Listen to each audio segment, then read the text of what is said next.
You hold up all right? All right, crazy bastard. This is my coworker Brian.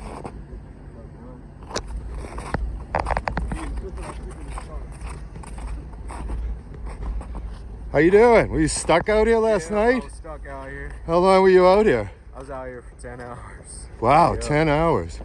Yeah. What's your name? Ryan. Come from Delaware. Wow, what's your last name? McNatt. Yeah. Wow. You ever see anything like this before? Never seen anything like it over there in Arizona. So your car kept running and you stayed warm?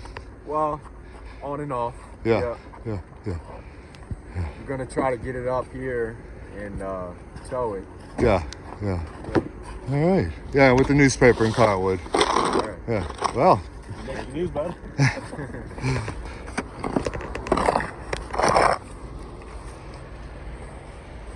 I told you I'd come back for you.